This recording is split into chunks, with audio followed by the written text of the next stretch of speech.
Hello and welcome to the Big Picture Podcast. I'm your host, Anna Barkevich, back from the dead after missing last week's movie theme extravaganza. Don't forget us to find us on all the socials @_the Big Picture. Now it's time to introduce the panel. First off, we have a man who's always overflowing with confidence. A man so sure of what he's saying, he can have you believing he's an airline pilot, a lawyer, or a doctor. It's a resident Frank Abagnale Jr., the smooth-talking Jack Graham. Jack, how are you? Overconfidence, maybe it's all for show, but I definitely don't have anything to show for it. So I'll take it anyway. How are you, Adam? I'm good. Glad to be back. You know, I definitely missed an absolute steesher of an episode, so it's good to be back. I'd go down and say it's the best episode we've ever done. I would listen to it. It's a shame you missed it. I wouldn't go that far, but yeah, definitely top 20. I would say. Next up, we have a man who thinks himself an intellectual with a knowledge of other cultures and a real interest in big, sweaty men fighting. Thankfully, he doesn't own a plantation, but he's still the Calvin Candy of the group. Rhys Cook. Hello. How are you? I'm not sure what to say to that. Just wonderful, thanks. It's good to have you back. Missed you in the last one. I'm sure you would have voted for me. Yeah, absolutely. Yeah, I would vote for Kiss for a Rose. Fuck! Next up, we have a man who is a true romantic, recently engaged. He charmed his love down from a high balcony and popped the question. Hopefully there won't be a double suicide at the wedding. Here's the Romeo of the group, Stewart. Yeah. You do I'll good get it. I'll suicide pact at the wedding. I'm down for that. I don't want to wait that far for a suicide pact. You know, like as soon as that kind of starts getting planned, I told her. Who said anything about a wedding? I only proposed. That's a good point. Yeah, it was great to have you back. Oh, thank you. I was going to say you want a suicide pact once you see the bill. Oh. That'll be. Hang on a minute. I thought it was her folks that paid for the wedding. That's a good point. That's true. That's tradition. Hopefully, it's a generous dowry. That's what I'll say. Yeah, well, hopefully the only dowry. You know what I'm saying? I don't know. Let's. I really will. Lastly, we would have been joined by the man who defines the Wild West, the Rick Dalton of the group, Lewis. But in fitting Rick Dalton fashion, he's been called away to foreign lands to film some new cowboy movies, and we'll miss him for this episode. Now, the sharper ears amongst you will have noticed a theme in introductions. That's right, today we'll be talking about the one and only Leonardo DiCaprio and deciding once for all what is his best film. Before we get into that, we asked on Twitter what you thought of Leo as an actor. 7% you think he's average, 29% said good, a whopping 64% said top tier. There was a piss poor option, but no one picked that. It's not piss poor, guys. The people have spoken. Leo is a great actor. But let's find out why. I want to ask the panel, what's your first Leo memory? And I'm going to come to Jack for this one. I think my first Leonardo DiCaprio memories Catch Me If You Can. It's the one I probably have seen earlier, but like not vividly remember it. But this is the very first one I can remember, and just remember how great a performance it was, and it's one of my favourite DiCaprio films. Yeah, great film. I would say it's probably like one of the most interesting true story films I think I've ever seen. Like, it's generally, I don't think there's any. I can't really think of another film where I've actually really gone on and like found out a lot about the guy afterwards. I just thought it was like unbelievable that it actually happened. I don't know if you were the same. Yeah, and I also just realised that I've been really stupid because I just completely forgot about the release date of Titanic. So obviously it's Titanic, but I as I said, I probably have watched that earlier and not like realised who it was. I guess like Catch Me If You Can is probably the first one taken in that is actually DiCaprio acting. If that makes any sort of sense. Yeah, I got you. Fun fact: Titanic. My mum cries at the end every time. Anyway, Rhys, what's your first Leo memory? Do you think your mum crying is fun? Is that what I just heard? I think, I mean, come on, we all seen it coming. Everyone knows the boat sinks, man. Don't get surprised every time. Yeah, first one for me, Titanic. Watched it when I was young, and I've watched it like a few times since. It is an emotional film, and I get shocked every time that the boat crashes as well. So it is a bit of a tearjerker. I think after that, a bit of a gap. I would probably say that the one that I remember him most after that would probably be Inception. I think that one, kind of along the same lines as Jack. That one's the first one where I really watched and I really took in Leonardo DiCaprio's performance as opposed to just the movie. So it's kind of similar to Jack, where maybe I definitely watched Titanic when I was younger, but didn't really know who he was. And then by the time Inception had come out, I was like, wow, this guy's just phenomenal. Yeah. Stuart, you're obviously a bit older. It's not like we like to mention it a lot in this podcast, but what's your first Leonardo DiCaprio memory? It's all thanks to higher English. Like it's all thanks to that, because we watched both Titanic and we watched Romeo plus Juliet. So those are both films that we watched rather than do any work. What did they equal, Stuart? Tell you what, equals no Oscar, Jack. That's where that equation rounds up to, sadly, unfortunately. So we'll get onto that topic later in the show. Stick around. But yeah, it's one of those two. I'm along the similar lines of Rhys. I saw those films, observed Leonardo DiCaprio in those films. He was there. I can confirm. Didn't really kind of notice him as an actor until Inception. Inception's the one that really kind of like stood out. My air freshener just went off. I don't know if you'll need to cut that out. Inception was the big film where I was like, wow, this white boy can act. It's funny actually that you say about watching Romeo and Juliet in English, because I know my brother. Romeo plus Juliet. Yeah, right. I'm not doing it every time. They always say they think that's a good way to bridge the gap between Shakespearean writing and the modern audience that will win the gang violence. Next one will be an emoji. It'll be Romeo eggplant Juliet. Whoa, they were 14, Stuart. That's pretty good. I didn't write it. You did. You literally just said eggplant. You didn't have to make it weird. Then it'll be Romeo noose Juliet. I don't know. I don't know what emojis there are these days. They got rid of the noose one. I also watched Romeo plus Juliet in English as well, so yeah, maybe that was what they were going for. But I thought that were we in the same class? No, I think you're about 7 years older than me, so. So we're in the same class then. Brilliant. Sounds like we've all got some similar memories of Leo growing up. But we want to go a bit. What's the appeal of Leonardo DiCaprio? Why is he so highly rated? Is he just good, or is it something like, did he just go to a next level? We've obviously I guess that's what the vote would say when we say top tier. But what does that mean to you, Rhys? Well, I think that he brings a real intensity to the films that he's in. I think when he's doing a performance like in Inception, he's maybe not got the best cast around him, but then it turns out to be one of his best performances because it really just shines, and it's just the intensity and the emotion that he can pull in and have the viewer just sitting on the edge of their seat whoa, this is fantastic.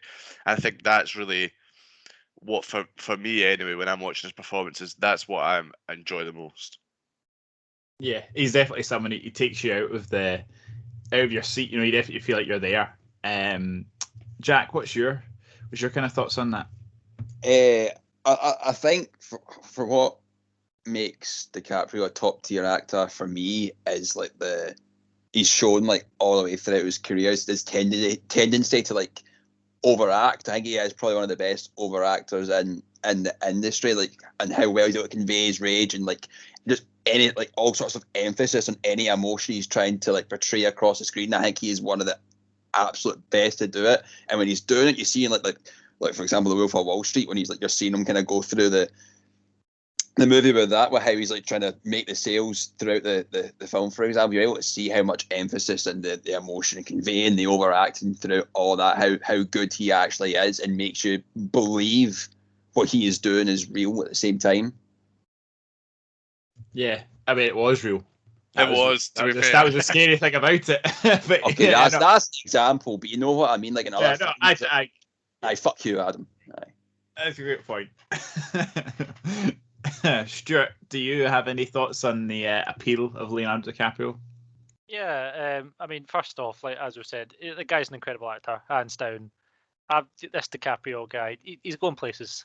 Because I think what's good about him is that he brings this kind of grounded realism to most of his roles. He has this. It's quite hard to describe, but he has this presence. There is just this appeal about him, and I think that just stems from how good of an actor he is. Like he does have good screen presence. Another thing is that's contributed to his appeal is that he's probably one of the best, if not the best actor at choosing projects in Hollywood. Like he's got such a good track record of films that he's in, and I don't think anybody can beat him on that. Perhaps maybe like Tom Hanks or Tom Cruise or something like that, but nobody comes close to just the filmography that he has. Yeah. I think that's an interesting point because he doesn't have the volume of Tom Hanks or Tom Cruise because they've not all been in great projects, but they've been a lot more projects than Leonardo DiCaprio has, which I think makes it quite impressive that, like you say, it's such a good Rolodex of films. And I guess we want to talk about some of those films. So he's played a number of roles as a representation of a real life person, and I'm gonna list them all, guys. So here goes. He was Hugh Glass in The Revenant, Jordan Belfort in The Wolf of Wall Street, J. Edgar Hoover in J. Edgar, Howard Hughes in The Aviator, Frank Abagnale Jr. in Catch Me If You Can, King Louis in The Man in the Iron Mask, and he will be playing Teddy Roosevelt in Roosevelt. So is him playing a real life person? Is that something he does really well? And I also ask if you have any iteration of Leo playing any real person, past or present, who would it be, Jack? Whoa. I don't know. Intense. There was such a quick, sudden. I guess the one that I've probably seen the most out of that's The Revenant, and I think that's his first Oscar, or is it only? I don't know if it's only. It's the film that he won his first Oscar for, and I'd probably say that because I think there's something quite eerie and scary about that film, and it again just shows the range of which he can act and what he's able to do in it. And I believe that he could, after being attacked by a bear, he could probably kick fuck out of it. So, yeah, is that an alright answer? Yeah, it's acceptable. Absolutely. Rhys, is there anything you want to say about Leo and how he plays a real life person, how he represents him on screen? Well, if we think to Wolf of Wall Street, I think he's really good in Wolf of Wall Street, and the way that I think Jack touched upon it.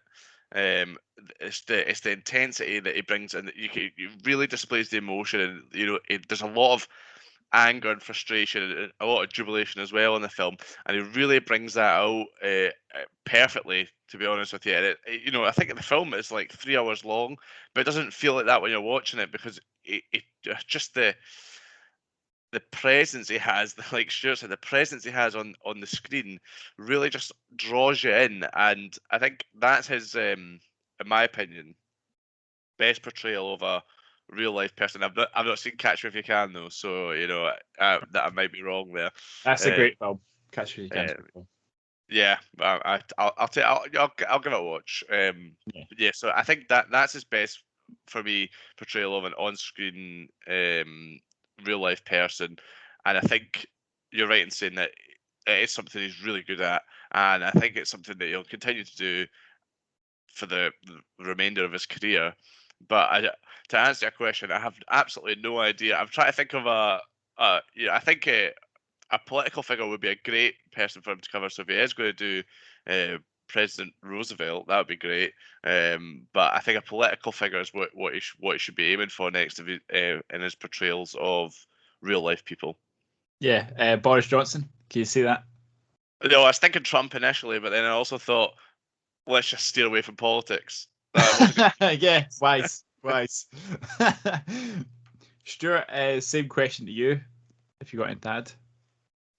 No, he does it really well. Like it's just another feather in his cap. Like he plays real world characters really well. Like obviously, I love it when he plays more outlandish characters, like Django Unchained, for example. But definitely, he's at his best when he's playing something more realistic. It's funny because you sent us the questions and you were like, oh, like, who would you like Leo to play, like a real person? And I was like, oh, do you know, Leo would actually play a really good JFK, in my opinion. Like, I think maybe a film tackling his presidency and like the Cuban Missile Crisis would be a great role for him. And then you were like, oh, he's playing J. Edgar Hoover, and I was like, oh, well, that'll just confuse everybody. Like, you know, people will be like, oh, what's going on? So I was thinking that, but I know, like, specifically, I'd like him to start playing bad guys again. And I think I'll be getting my wish pretty soon because as I was doing research for this, I didn't realise that he's actually going to be starring in a film called Killers of the Flower Moon, which is about a series of murders in the 1920s, which was basically one of the very first big FBI investigations. It's based on a book, which is well worth a read if you guys are wanting to. But I can't wait to see DiCaprio in it because initially he was going to be cast as one of the FBI agents, but he specifically pushed to play one of the bad guys instead. So I can't wait for that. Also, this film's going to be directed by Martin Scorsese, as well as starring Jesse Plemons and Brendan Fraser. So it could very well be the single greatest movie of all time.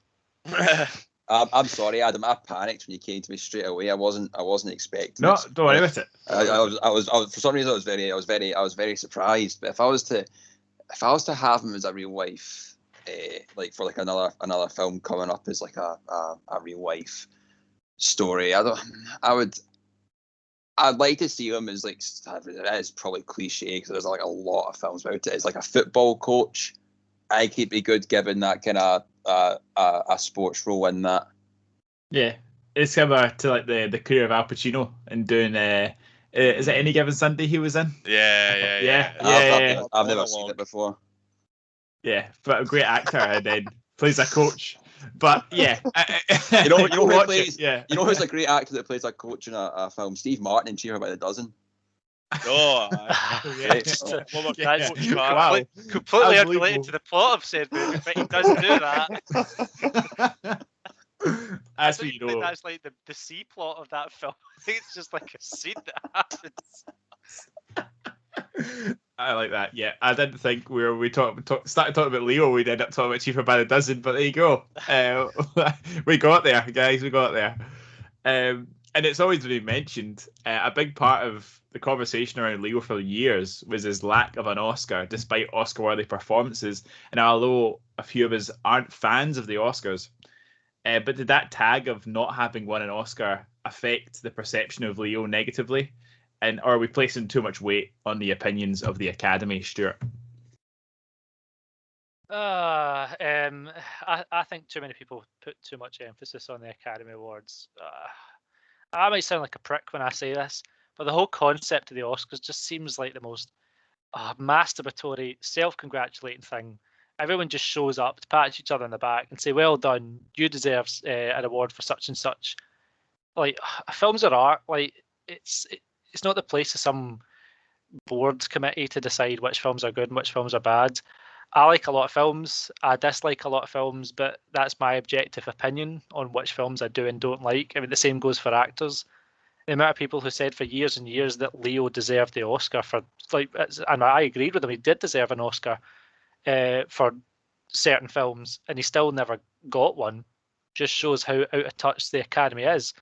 Leonardo DiCaprio is one of the greatest actors of our time, and that's not down to how many little statues he's won, because if that's true, then from that point of view, Suicide Squad's a better film than Reservoir Dogs. And that's why the Oscars are a waste of time. They gave Suicide Squad the Oscar for best makeup.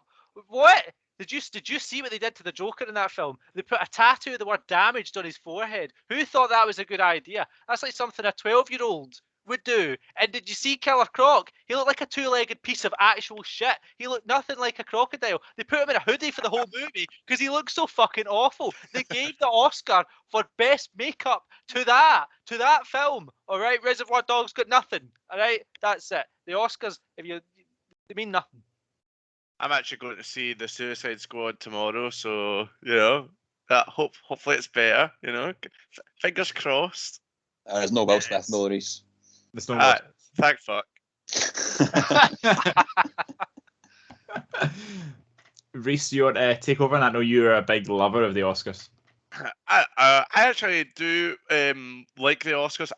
I kind of I just like to see what gets like Best Picture and who gets Best Actor, because I don't think I'd have ever watched. This sounds terrible, but I can't remember the name of the film. But it was the film that was in South Korean.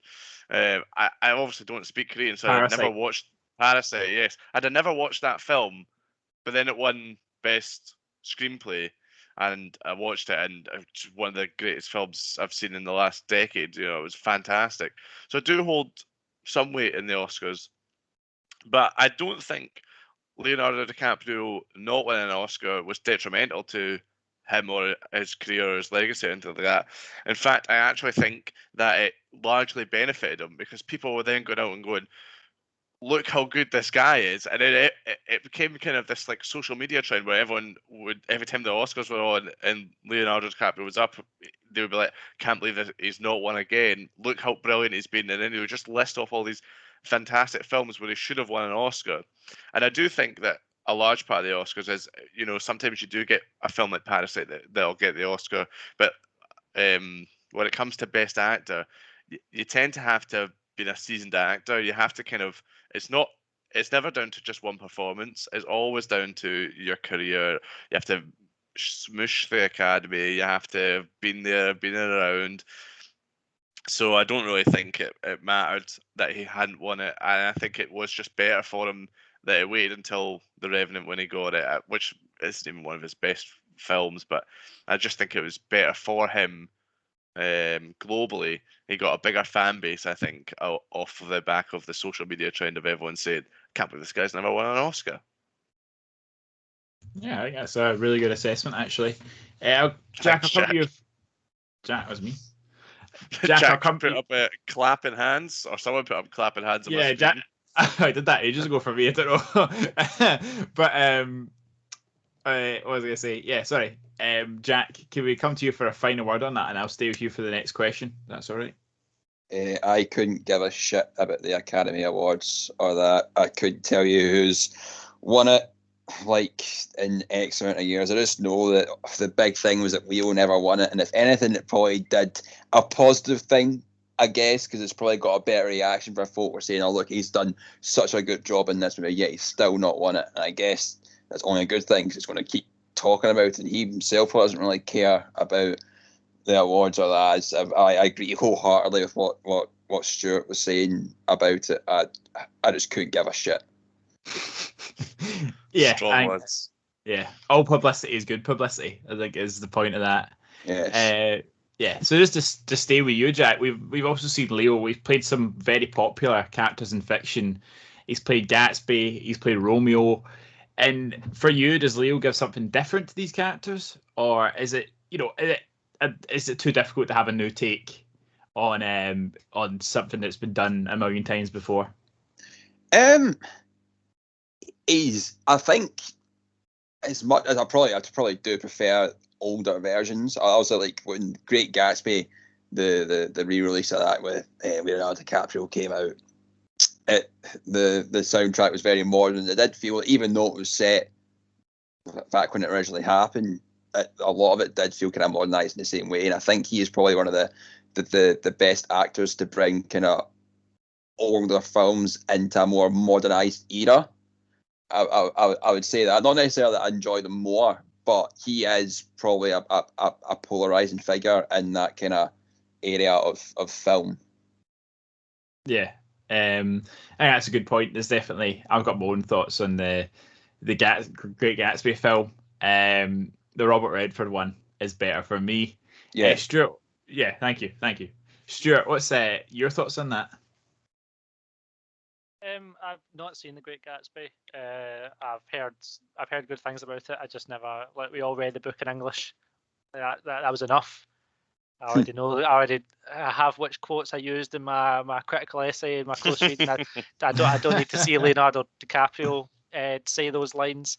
But like, obviously, I think it's very difficult to give these, especially like literature that's like steeped in an era such as The Great Gatsby. I mean, they tried it with Romeo plus Juliet. Gave it a modern spin on it. I feel like it worked, but you still need that caliber of acting, because I feel like if you try and put an old book in a new setting, you need high caliber actors like Leonardo DiCaprio or the like to kind of bring the audience around to kind of that line of thinking, because it's quite jarring. I don't know like what other books they could do that with. I feel like other books have either been, they've been turned into movies to death, or I think everything else is just too niche to really handle it. But Leonardo DiCaprio, like even though I haven't seen the Great Gatsby in the film, I know that he will give it his all and he'll give an amazing performance. Maybe not as good as Robert Redford though, apparently. Listen, the Robert Redford's a classic. I watched that, and I watched both the Robert Redford Great Gatsby and the Leonardo DiCaprio Great Gatsby in English, back to back. Well, back to back, but I watched them both, and definitely came away liking the Robert Redford one more. Rhys, do you have any thoughts on that? Do you want me to hit you with the next question? I'll give you a choice. Normally the host decide these things, but I'm feeling wild. I'll give you the choice. Oh, fire me in with the new question. New question? Off the bat. All right, here we go. Now, I'll just the last category of kind of subcategory of Leonardo DiCaprio what I talk about is the kind of mind-bending thrillers, and I think that something his intensity lends really well to. So for that, I'm talking about Shutter Island, The Departed, Inception. Now, do you think the writing plays a large part in Leo's performances here? Because we know that there's a lot goes on in the writing of these films, or are these like parts that they were made for Leo? Only he could have done them. In Inception and Shutter Island, I've actually not seen The Departed, but in Inception and Shutter Island, the writing in it is fantastic, and the twists at the end are brilliant. And Leonardo DiCaprio's performances in these films are great, and I've already mentioned his intensity in his acting is fantastic, and the way that he can draw you in is brilliant. So for a role like in I've talked about Inception already. So, like for a role in Shutter Island, you really need to have that kind of aura of, kind of confused, but still like very much in the moment, still desperately trying to work out what's going on. And while he's doing that, we're doing the same thing. So, if he can portray that really well, then the audience is feeling exactly how he feels, and that is a very difficult thing to do. So I don't know if Leonardo DiCaprio is the only actor that can do it, but he's definitely the best actor for a role like that. Yeah, I think that's a really good assessment. Jack, have you got any thoughts on that? I think just to kind of echo the sentiments that Rhys was saying there. Not to diminish the writing, but the writing only takes it so far, and the directing, your actors need to take it that step further. And DiCaprio's been able to do that with all the films you listed, especially like in Shutter Island, like when like the twist at the end, spoiler alert, when it's actually him that's insane, and then you see him the scene when he's with his wife at the kind of the wake side. We're talking about the school kids on a Saturday and what actually happened to them, but the kind of the switch in acting at that point, it's remarkable. And then even the very end of that film as well, as Rhys said, I don't know of anyone much else that can do it, but I don't know if it'd be any better than DiCaprio. Yeah, I think that's excellent. I think now you've broken the spoiler, so I can talk about it. The last scene of the film when he like you said, so he realizes he's insane, and then they've basically done it to try and break him out of it. And then he turns around and he's talking to the guy who he thinks is his partner, call him Chuck and stuff. And then he just drops that question, so you know that he's actually just decides he wants the lobotomy. Aye, he wants it. Or does he? Who knows? Maybe that's not the case. Who knows? But I just think the delivery of that last scene is so like. It's just flawless, and it's like it's a scene that absolutely stands out in my mind. Like there's so many good scenes in that film, and there's a reveal, the twist, and all that, and even some like the tension building scenes. But that one for me always sticks in my head. Is just like it's what I remember from that film.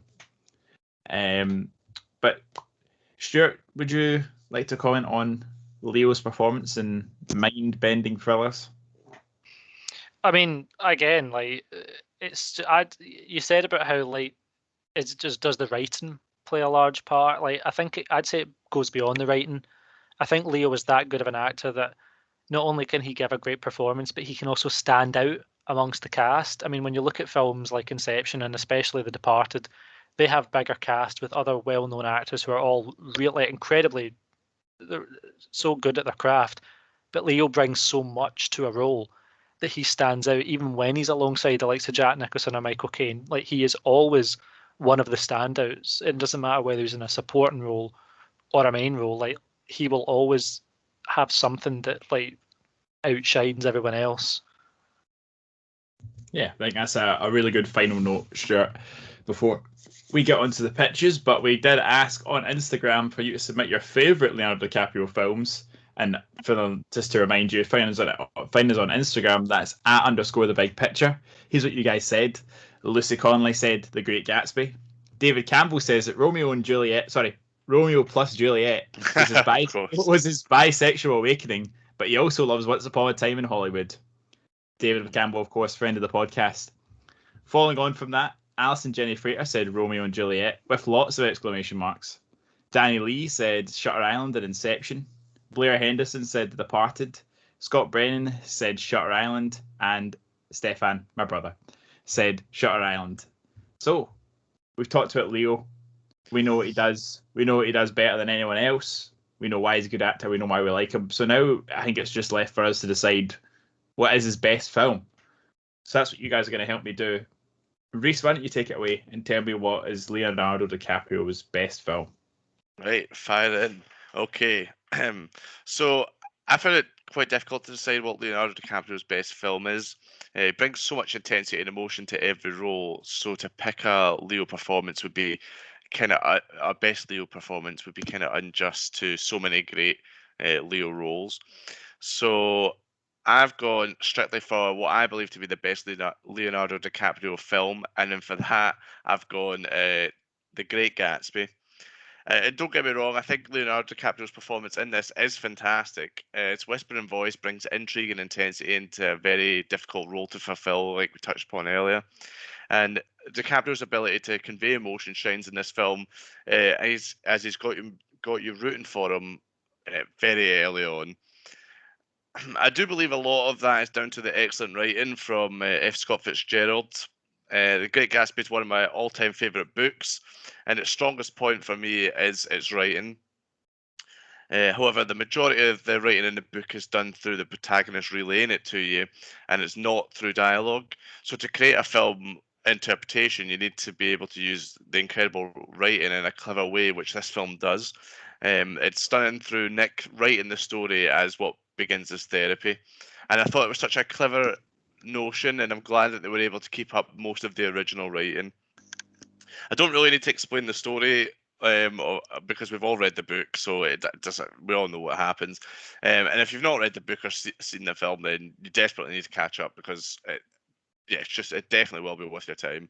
But a key aspect of the book is the use of colour, and particularly green, and it's used as a metaphor to convey the feelings of envy and jealousy. And the film does this really well too. You'll notice that during the film, Gatsby's wearing green suspenders when Daisy says that she loved Tom, and he's wearing the same green suspenders when he's shot, and he wears a green tie when he's buried. It's very cleverly done. But the use of colour and grading throughout the film is phenomenal. The colour and grading used to convey the difference between class and it's beautiful. It's the best use of colour and grading I've ever seen in a film, ever, like full stop. The rich parts of the town are just so bright and vibrant. Everyone that lives in the rich parts of the town have like these contact lenses in that make their eyes like really bright blue or bright like brown or green, whatever the colour their eyes are. And it's just all these little things, like the rooms inside the Buchanan's house, like the blue walls. Then you go into the next room and it's like the white curtains. It's some of the best use of color I've ever seen in a film ever. Like, and when they're driving through the like where the petrol station is, it's this like dark grey smoggy area. It's very poor coal mines. Everyone's got like coal like all over their face and that. And then you see these rich people coming through with their car, their bright yellow cars, their bright blue cars. The use of colour in this film is phenomenal. And Jack mentioned earlier the soundtrack of this. I think it's great. It does modernise it slightly, but not too much that it kind of takes away from what the film is. But I really adore the use of Lana Del Rey in this film. The orchestral, piano, and jazz version of Young and Beautiful at different important points when Gats are played, and they're done specifically when Gatsby's showing his love for Daisy, and it's just perfect. It really fits in really well. It's almost a pitch here for the best. I can't remember what the director's called. Luckerman or something like that, an Australian director. It's probably a pitch for his best film. But for the reasons that I've said just there, I think The Great Gatsby is Leonardo DiCaprio's best film. Yeah, I think that's a very good pitch. Any questions from the guys? I like the pitch for you kind of said yourself. It was more as if you were just pitching what was Baz Luhrmann's best movie rather than what's DiCaprio's best, like kind of acting in a film or best movie or whatever. But it was a good pitch. Maybe I'll just hope for more DiCaprio talk. Well, I said at the start of the pitch that I think it would be hard to pick his best performance. So I went for what the pitch was, like the title of the pitch was, what is Leonardo DiCaprio's best film? So I went for the best film. I appreciate that it is very much a Baz Luhrmann pitch, pretty much, because I do think the directing in this film is fantastic, but I don't think we're ever going to get that episode. So, he gets a shout out from me. Stuart, you got any questions for Rhys? No, again, I haven't seen The Great Gatsby, so I can't really comment too much on what Rhys has said, but he's given me a lot of reasons to watch it. So, I mean, I don't know what better review that he could give, because he's actually made me want to go and see his performance as Jay Gatsby. And I love Lana Del Rey as well. Yeah. So. Oh, we all do. She's a queen. Yeah. Just make sure you see the Robert Redford one as well to get a balanced view. Anyway, thanks for that. Jack, do you want to tell me what Leonardo DiCaprio's best film is? Yep, it's been spoke about previously throughout the episode. The mind-bending thrillers. My favourite Leonardo DiCaprio film is Inception, and we see all the way through he's juggling like his immoral occupation as to the situation. I don't want to go too much into the film. I just kind of want to talk about his character, of like how he's ended up being separated from his children because of what's went on previously in his life, and we see it characterized all the way through by Elliot Page, and his kind of the actor's motivations only kind of make sense through the backdrops of his dreams and realities and whatnot. And we see throughout that he tries to play it cool, and his first like instance of meeting her is as just like some businessman, like I want a better word, a con artist that's just kind of infiltrating people's dreams and taking information for his own financial gain.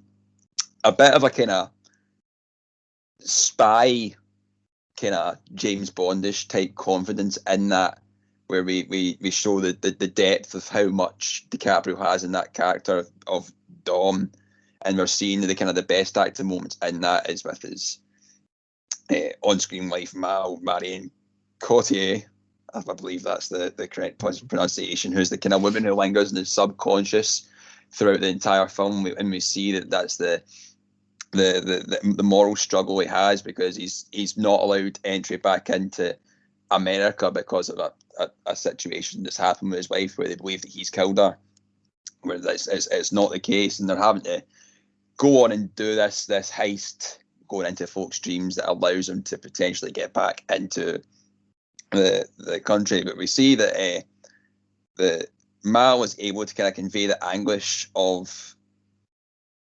DiCaprio's character, who can't let go of the past, and we see this like slowly changing throughout the film. It sets up the final monologue where he kind of starts to break down a bit and accept that he's idolized dream version of Mal, the woman that did kill herself in the end, is like not no more. Wasn't a thing. He concocted this image in his head that's who she turned out. That's who she was, but she wasn't. It ultimately ruined his life, and it's a bit of a relief. I spoke about DiCaprio overacting a lot during his career. At this, I don't think there's much overacting in this film. He kind of tones it down a bit with the antics and the kind of range of him. Like, I don't know the word, but like kind of not a Wolf of Wall Street type performance, because we see kind of focus on like the nuance of like communicating confusion in a dream world, like in an existential crisis. And I think this is a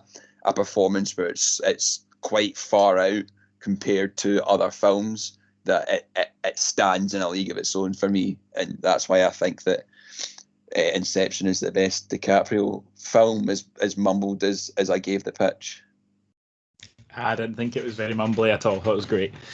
Thanks so much for that, Jack. Do we have any questions from the floor? No, it's another great pitch. Like, it's Jack described it perfectly. Like, there's so many different facets to Leo's role here, because there's a bit of James Bond, and then there's tragedy. There's action, there's suaveness. Like, it really is one of the, and as me and Rhys said earlier on, it was the role that kind of grabbed us by the shoulders and like, hey, this is what Leonardo DiCaprio can do, and like, I think anybody of any age can appreciate that. So it was a great pitch. Thank you. Yeah, I agree. I think this is a great role for Leonardo DiCaprio, and there's just such a range of acting in this one. You've got the tragedy, the emotion when he's talking to his wife, but then you've also got him in like high intensity action scenes where he's like fighting off bad guys and stuff like that. So there's such a range in the acting in this film that it's just and I think Jack, I don't think he did mumble it. I think that it's just such a perfect Leonardo DiCaprio role, and it's a great performance, and I really enjoyed your pitch, Jack. Thank you. Excellent, good feedback there from the panel. Stewart, why don't you close us out here? What's the best Leonardo DiCaprio film? I knew from the offset what film I wanted for this episode. My pick for the best Leonardo DiCaprio film is The Departed. This film is incredible in its own right. It's a great story with fantastic actors in it, but even with this huge ensemble cast with Jack Nicholson, Martin Sheen, Mark Wahlberg, Matt Damon, Alec Baldwin, the standout completely is Leonardo DiCaprio for me. He outshines them all. The film is about Boston police corruption, with Jack Nicholson being like a local gang leader who grooms gangsters from a young age to join the police force so that he has moles within the Boston Police Department. And Leonardo DiCaprio was tasked by the police to go undercover within the gang in order to discover who the dirty cops are. To me, this is his best role. And I know I've slated the Oscars, but he really deserved more recognition for this role. It's just a shame that other actors were more recognised than he was for this film. And I think that is very surface level, because whilst there are actors that kind of maybe shout the loudest, Leonardo DiCaprio's acting in this is really the standout. His performance is very different to a lot of his other roles. He basically spends the whole film in a really heightened state of fear and paranoia, because he wants to be a police officer, but because of his upbringing, which has links to crime, the only way he can be on the force is undercover in this gang. And he is basically petrified of what will happen if he's found out. I won't spoil any of the film, because it's honestly so worth a watch. But there's a scene where he is in his police mandated therapist's session, and he just unravels to this therapist because, he can't sleep and he's contemplating suicide. And it is such a real scene. Like, you buy his fear and paranoia. I know Jack made mention of his tendency to overact. There's no overacting in this. You actually fear for his life. I remember watching this film and feeling like a tightening in my chest, because I was worried so much of what was going to happen to him. He is able to play essentially two characters of the undercover mole and the kind of putting on a front to be like a gang member, but there's also keeping that overarching character trait that he wants to do right by the police force, even though they've essentially forced him to go undercover. Like every emotional outburst he has is believable, and even the quiet moments where he's contemplating what could happen to him have this kind of depressed acceptance, like of what's happened to him. And I think like the whole is so consistent all the way through the film. Like it's such a standout. I think lastly, he also elevates other performances. His scenes with Jack Nicholson are so perfect that there's also some improv between the two actors, and I don't think that could be achieved if he wasn't such a high caliber actor and couldn't keep up with, like the legend that is Jack Nicholson. And he's actually able to prove the almost unprovable that yes, Mark Wahlberg can actually be a good actor sometimes. So I can't recommend this film enough. It's not only a great film, but the whole thing is worth a watch just for Leonardo DiCaprio. Excellent. And I think that point about Mark Wahlberg probably scored you some extra points. Any questions from the lads? Mark Wahlberg's great in the Transformers films, Stuart. I don't know what you're talking about. And also in the other guys, he's fantastic in that. So pretty poor from you there, Stuart, actually. And he wears a hat. So there you go. But he speaks with a Boston accent in this, and he's he is a meme machine in this film. Like he is basically like the perfect, because his acting is great in this film, and he also spouts out like Transformers memes lines. So that is another like aspect of The Departed that just transcends every other film before it. I thought it was a great pitch, Stuart. I really enjoyed it. You managed to tell me as to why it could be one of Wales' best acting performances in a movie. So I commend your pitch. Well done. Thank you. I'll tell you what, Stuart. Listen to this. My 3 favourite actors are Leonardo DiCaprio, Matt Damon, and Brad Pitt. And Brad Pitt produced this film, or helped produce this film. So you'll be surprised to hear that I've never seen it. It's on my list of films to watch, but as you guys know, and we've mentioned a few times in the episodes, I'm currently making my way through all the MCU films. Next to watch is Infinity War, by the way. But it's definitely on my list of films to watch. Halfway through your pitch, I took my headphones off because I didn't want any more spoilers. Because I do really intend to watch it, but in your pitch was really doing it for me. It really made me want to watch it more. So I was like, I have to take my headphones off. I can't listen to these spoilers. But that's how good your pitch was. I really would. You'd love it. Like it is just like, again, as long as you guys watch this film, I'm happy. Like, because it's one of those films that it's the worst thing of this film is it's never on a streaming platform, like at all. It's on Amazon Prime right now. Is it on Amazon Prime? Yeah. Do you know what, Rhys? Like, we had a year off after Infinity War, like watching between that. There was do you know what? Just watch The Departed, because it's a long ass film, but it doesn't feel it. But like it's probably the best equivalent to maybe a year long gap between those two films. But I think it is a film that everybody should see. It's just such a great film. I'll watch yours if you watch mine. I will watch yours because Lana Del Rey, Exactly, the Queen. Wow, some friendly interaction on the podcast. Who would have thought it? Now, I don't know about you guys listen, but I'm in the mood now to watch some Leonardo DiCaprio films, and I'm building up a wee list in my head. I really wanted to watch Catch Me If You Can before we recorded this. However, it's nowhere, so that's good. I hope I'll be able to find it. But thanks, everyone, for your pitches. All really strong. And I'm now just awaiting the votes, if they could be sent to me. Forgot about that part. Yeah, I know. That would be appreciated. But I guess while we're waiting for the votes to come in, I just want to ask. I want to ask a question that I've forgotten. I've got a question for Stuart. Excellent, Rhys, go ahead. Earlier on the episode, you said that you want to see him play bad guys again. Would you like to see him in like the MCU or maybe the DCU as a villain? Nah. Like, I don't think. Don't get me wrong. You can have some like you can have some actors of his caliber in like in an MCU film. I don't think.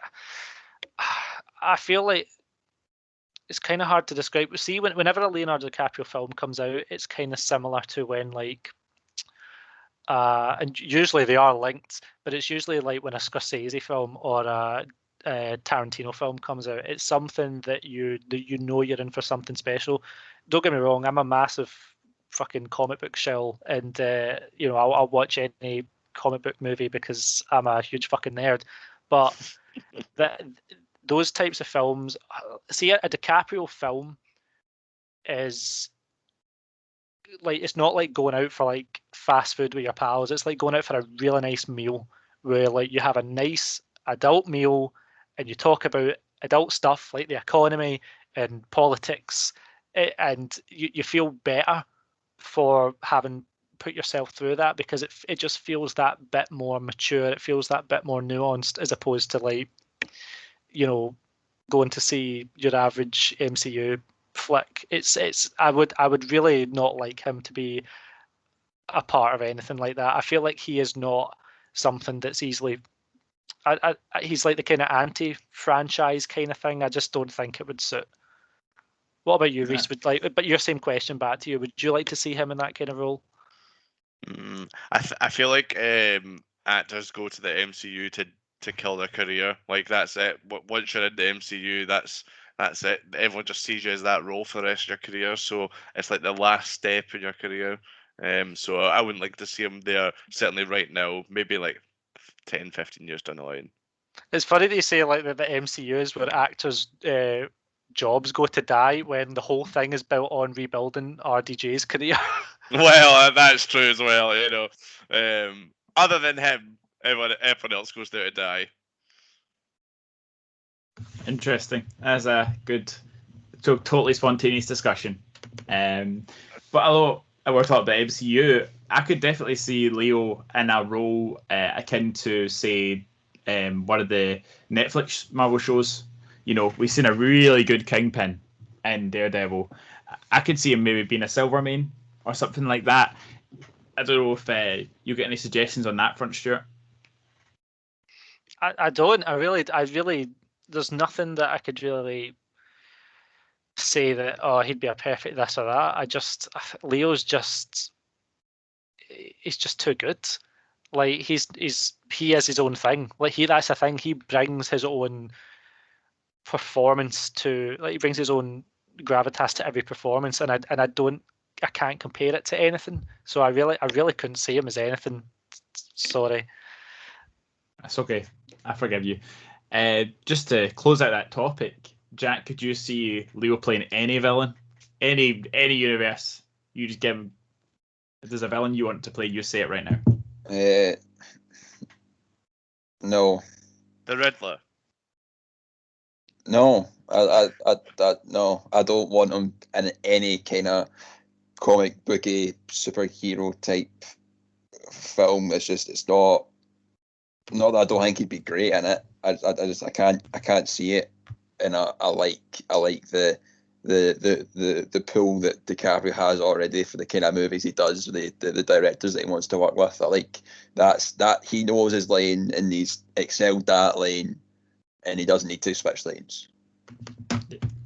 That's fair enough. What about Kevin Spacey's character in A Bug's Life in a live action remake? I don't want a live action remake of A Bug's Life. Nah, it's great there. They've been training the ants for years. Like, come on. There's a lot of effort going into that, man. Just get the guy who replaced Kevin Spacey and all the money in the world to replace Kevin Spacey again. Just do that. But CGI'd as Paul Walker's brother, CGI'd as Paul Walker. I mean, I don't know. I've not seen any of the Fast and Furious movies. Wow. Where's Kevin Spacey in that? Anyway, moving on. I've got the votes in, and I've decided that Leo's such a great actor that we're going to declare it a draw. What do you mean? Sorry, the producers just told me I can't do that. So there's got to be a winner, and I'm going to announce that it is, with the best pitch, Stewart Fitzgerald with The Departed. Congratulations, Stewart, a well-deserved winner. Oh, thank you. I genuinely thought Jack's pitch was going to be the winner there. I was actually about to type it into the the bracket that we've got. Your pitch was so good, Stuart, that someone that's not even seen the movie managed to pick it. That's how good the performance DiCaprio was in that movie. I didn't even listen to the pitch. That's how good Exactly. it was. I voted for it. Lewis didn't even show up, and he voted for it. Like, I genuinely think like it is a film that I think everybody should see. Like, I'm shocked that it seems that everybody else has talked about in that film apart from Leonardo DiCaprio, and if you watch it, ensure you can take it at face value and say, oh, Jack Nicholson's he does these scenes great, but the whole role that Leo plays is such a good part of the film, and I would really recommend it to everybody. But thanks for your votes, guys. You guys gave great pitches as well. You both made me want to. I've already seen Inception, but I'll watch it again. Now, just before we say goodbye, does anyone want to guess what Lewis's pitch would have been? I know what it is. I know he submitted it to me. Django Unchained. Wrong. Titanic. Wrong. Shutter Island. The Aviator. Wrong. Revolutionary Road. I'm just kidding. Just tell us. It was Once Upon a Time in Hollywood. Oh, yeah. Oh, I even called him Rick Dalton in the intro. Yeah. But with that, thanks everyone for listening. Thanks, Rhys, for joining us. You're welcome. He made that sound like a surprise, as if he's like a guest. You did that as well a couple of weeks ago when you were hosting it. We'll love to have you back sometime, Rhys. I'm like, what?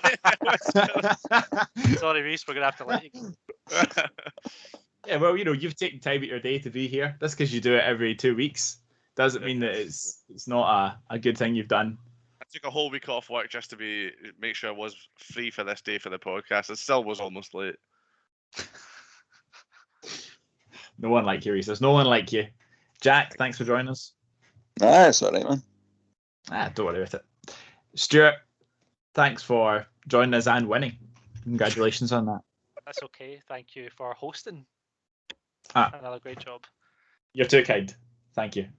And with that, thanks for listening, everyone, and we'll talk to you all next time.